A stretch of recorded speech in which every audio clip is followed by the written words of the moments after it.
Salut à toutes et à tous, c'est Farouk, j'espère que vous allez bien. C'est un véritable plaisir de vous retrouver aujourd'hui pour une nouvelle vidéo.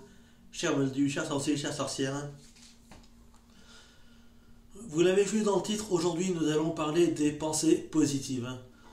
Ce que je vais vous dire peut paraître logique, mais il est important de penser positivement. Avoir des pensées positives a une influence directe sur notre mode de vie.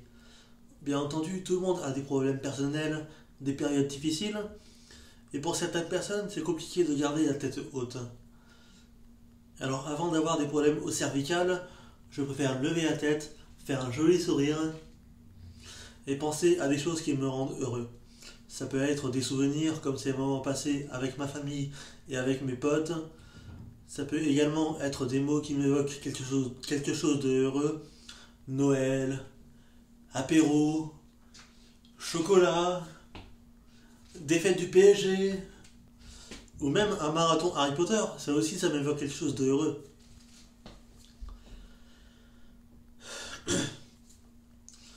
Mais bien évidemment, avoir en tête toutes ces pensées positives, c'est beaucoup plus facile à dire qu'à faire, pour la simple et bonne raison qu'un danger nous guette toujours, les pensées négatives qui viennent plomber notre morale. On peut certes trouver des circonstances atténuantes à ces sombres pensées, mais il est important de ne pas se laisser miner par cela. Parce que les sombres pensées ne sont pas indissociables de la dépression et du suicide. Et vous allez voir qu'en analysant la saga Harry Potter, des exemples concrets qui vont dans le sens des pensées positives, on peut en trouver, et c'est de ça dont je vais vous parler aujourd'hui. Pour vous mettre dans le contexte, dans le troisième opus de la saga, Harry Potter et le prisonnier d'Azkaban, on apprend que Sirius Black s'est évadé de prison.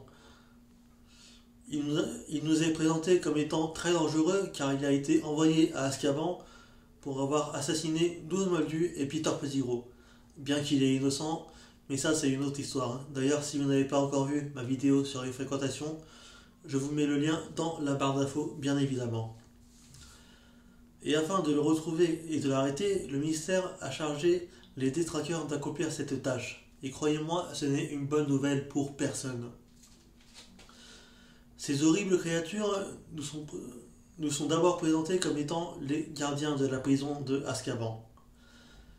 Et puisque le ministère pense que Black s'est évadé d'Azkaban pour retrouver Harry Potter, il n'avait pas d'autre choix que de les poster aux abords de Poudlard. L'inquiétude est immense parce que les détraqueurs n'ont pas une bonne réputation. Et croyez-moi, quand je vous dis que c'est une créature monstrueuse, vraiment, le mot est faible. Même Albus Dumbledore lui-même n'en est pas ravi et il faut le comprendre. Répondons d'abord à cette question, qu'est-ce que les détraqueurs ? Ce qu'il faut savoir, c'est que ils ne sont pas seulement les gardiens de la prison d'Azkaban, et je dirais même plus, ce n'est même pas leur fonction première. Elle change d'allégeance selon qui leur donnera le plus de victimes.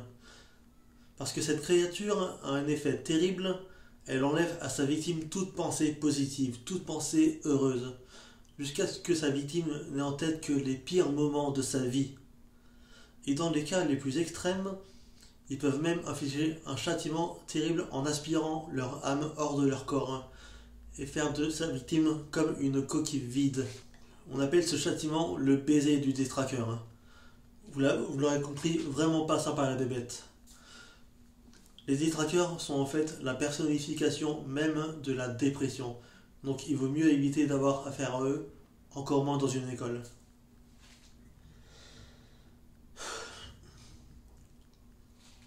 Et dans le troisième volet de la saga, Harry, qui était dans le Poudlard Express en compagnie de Ron, Hermione et Lupin, sera une victime de choix pour les détraqueurs puisqu'il a vécu des horreurs dans sa vie.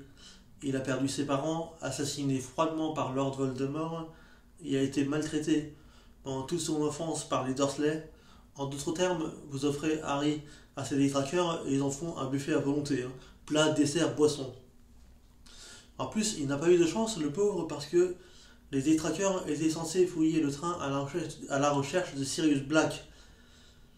Ils n'avaient pas à s'en prendre à Harry. Fort heureusement, Lupin a fait fuir le détraqueur. Alors comment a-t-il réussi cela? Donc ce n'est pas grâce à un AK-47, mais grâce au sortilège du Patronus dont je vais vous parler dans un petit instant.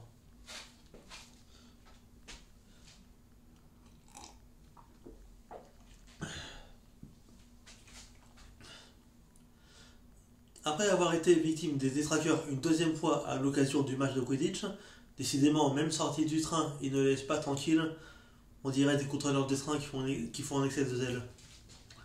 Harry demandera à Lupin de lui apprendre le sortilège du Patronus. C'est un sortilège d'une grande complexité mais incroyablement efficace lorsqu'il est bien effectué. La formule de ce sortilège est Expecto Patronum, ce qui signifie en latin j'attends mon protecteur. Rémus Lupin le dira lui-même, un Patronus représente une force positive. Le détraqueur s'acharne sur le Patronus plutôt que sur celui qui le lance. Mais il dira également que pour que ce sortilège soit efficace, il faut d'abord se concentrer sur un souvenir particulièrement heureux, particulièrement puissant. C'est vraiment, à titre personnel, mon sortilège préféré dans toute la saga parce qu'il nécessite de garder en tête quelque chose de heureux. Et vous allez voir que c'est beaucoup plus difficile qu'il y paraît. Analysons les souvenirs choisis par Harry lors des cours particuliers avec Rémus Lupin. Le premier essai de Harry se révélera être une catastrophe.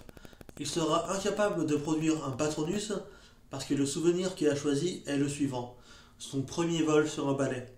Ce qui équivaut dans notre monde à la première fois que l'on conduit une voiture. C'est plutôt cool, mais on va pas se mentir, il y a des premières fois qui procurent plus de sensations.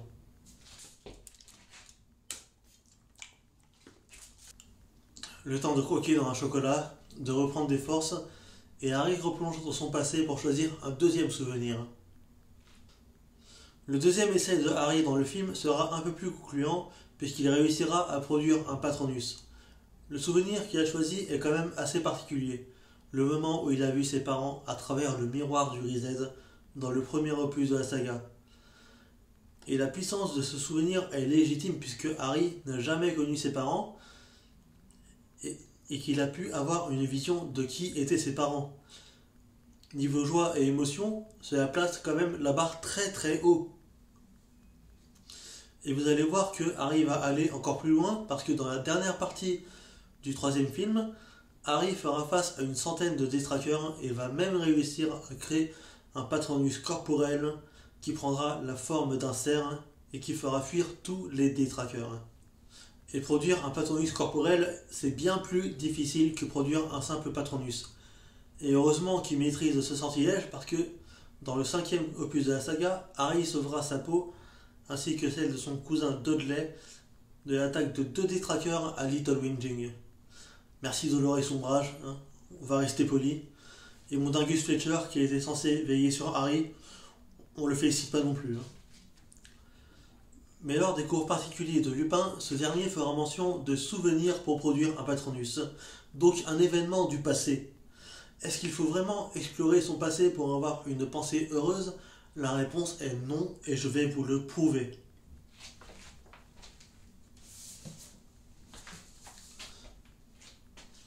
Dans le 5e livre de la saga, regardez-moi ce pavé, Harry est en 5e année et doit passer ce qu'on appelle son brevet universel de sorcellerie élémentaire.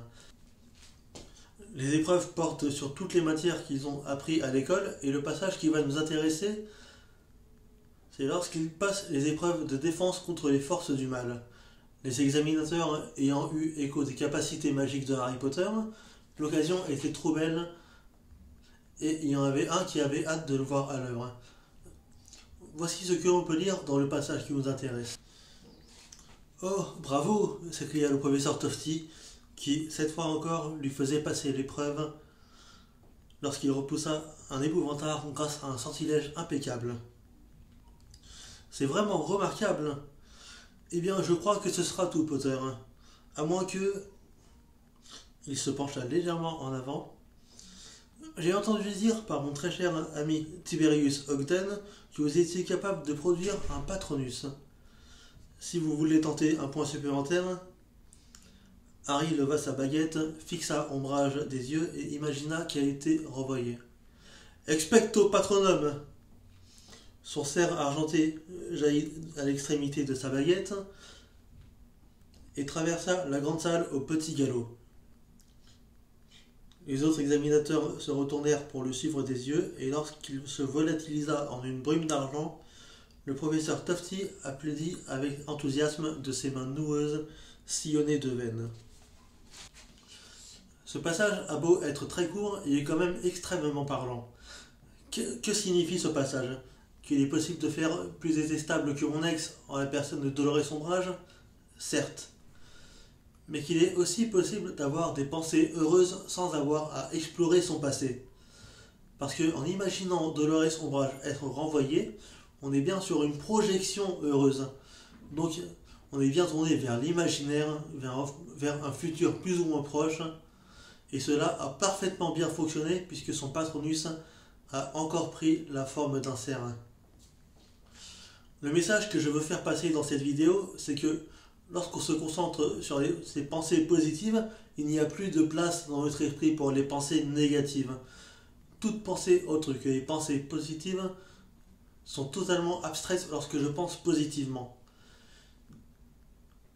Bien entendu, il est compliqué de combattre la dépression et je pense qu'il est difficile d'y échapper, mais il n'est pas impossible d'en rester loin tant que l'on garde en tête les pensées heureuses. Et il ne tient qu'à nous d'être heureux, je l'ai toujours dit. Je conclurai cette vidéo en citant cette célèbre citation, peut-être la plus inspirante, de Albus Dumbledore dans le 3e film. On peut trouver le bonheur même dans les moments les plus sombres. Il suffit de se souvenir d'allumer la lumière. Et voilà les amis, c'est tout pour cette vidéo, j'espère qu'elle vous a plu. Abonnez-vous à ma chaîne si ce n'est pas déjà fait. Je vous invite à liker cette vidéo en masse. Je veux un maximum de commentaires également sur cette vidéo. Je vous fais de gros bisous. Je vous dis à très vite. Et voilà les amis, c'est tout pour cette vidéo. J'espère qu'elle vous a plu. Abonnez-vous à ma chaîne si ce n'est pas déjà fait. Je vous fais de gros bisous. Je vous dis à très vite pour une prochaine vidéo. En attendant, prenez tous soin de vous. Sinon je me fâche. Allez, ciao!